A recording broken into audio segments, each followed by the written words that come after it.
নমস্কার বন্ধুরা, এর আগে আমরা দুটো পার্ট আমরা ক্লিয়ার করলাম 1 এবং 2।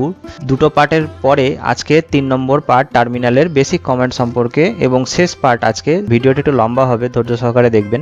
এর আগে যেই সব কমান্ডগুলো আমরা শিখে এসেছি, লাস্ট আমার যেটা দেখে এসেছি সেটা হচ্ছে সিডি কমান্ড। আজকে আমরা ফাইল এর রিনেম, সেটা রিমুভ এবং হার্ডওয়্যারের টাইম দেখা আর হচ্ছে আপনার ফাইল কম্প্রেসিং, যেটা জিপ ফাইল হয়, সেইগুলো আজকে দেখব। আচ্ছা, তার আগে আমি মেশিনে লগ ইন করে, আপনার মেশিনে লগ ইন হয়ে গেলে আপনারা জানেন যে এরপরে আমাকে টার্মিনাল খুলতে হবে। টার্মিনালের জন্য কন্ট্রোল অল্ট আর টি, তাহলে টার্মিনালটা খুলে এলো। আমি টার্মিনালটাকে একটু সাইডে করে নিচ্ছি। আপনাকে টার্মিনাল মানে কমান্ড লাইন এবং তার গ্রাফিক্যাল ইউজার ইন্টারফেসে কীরকম পরিবর্তন হয় সেটা দেখানোর জন্য আমরা পাশে একটা খুলে নিচ্ছি, যেই ফোল্ডারে বা যে রুট এরিয়াতে আমি কাজ করব বা কাজ করছি। আমি যে ডিরেক্টরিতে ঢুকে আছি সেই ডিরেক্টরির আমার দেখার জন্য আমার কমান্ড ছিল এলএস দিয়ে আমি যেগুলো ব্লু কালার দেখতে পাচ্ছি সেগুলো হচ্ছে ডিরেক্টরি, আর যেগুলো হোয়াইট কালার দেখতে পাচ্ছি সেগুলো হচ্ছে ফাইল। তো ফাইল তৈরি করতে শিখেছি। ফাইলের আজকে যেটা দিয়ে শুরু করছি সেটা হচ্ছে যে আজকে কি করে ফাইলকে আমরা ডিলিট করব। আচ্ছা, এখানে যেই ফাইলগুলো আপনারা দেখতে পাচ্ছেন, এখানটাতে মার্চ, জানুয়ারি, ফেব্রুয়ারি আর MAR নামে এই কটা ফাইল আছে।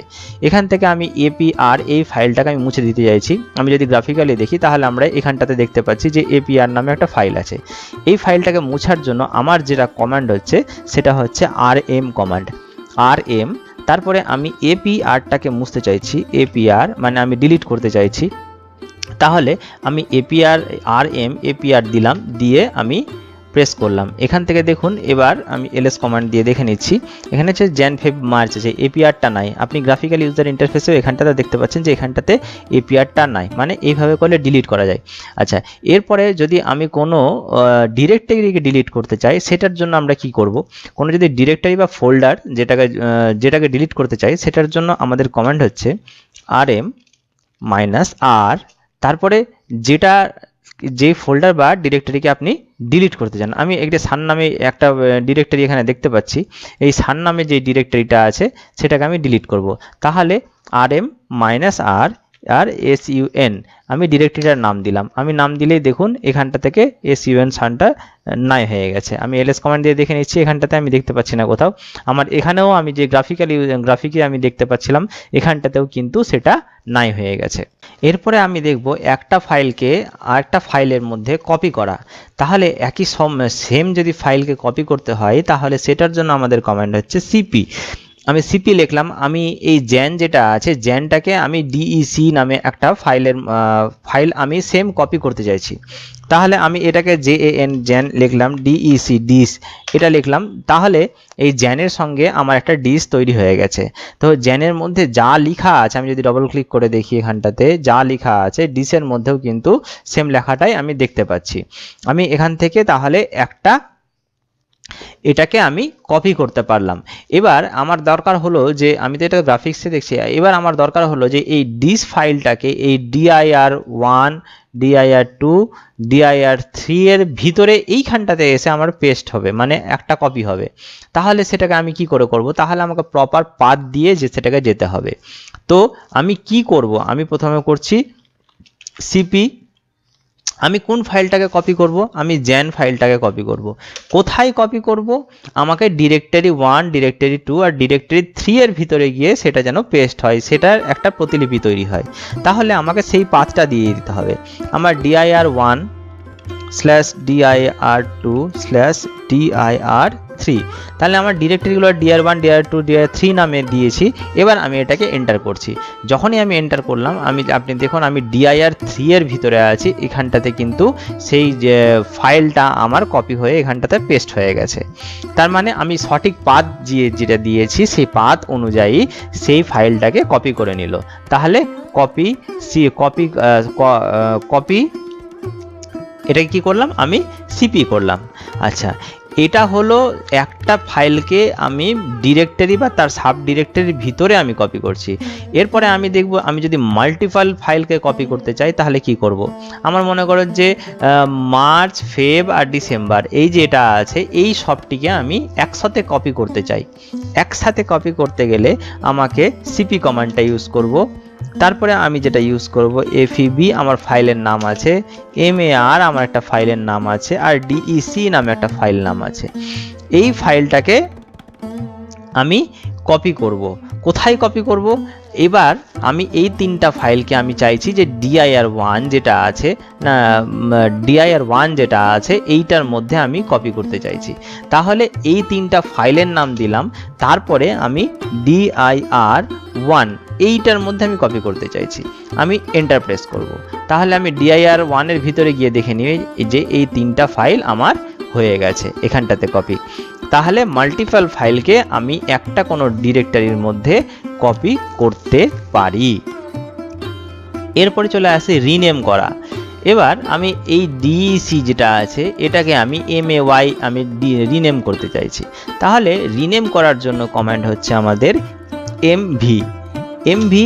আমার কি নাম আছে? আমার নাম ছিল DEC নামে, মানে এই যে DEC আছে এই DECটাকে আমি MAY করতে চাইছি। DEC MV দিলাম কমান্ড, DEC আর MAY।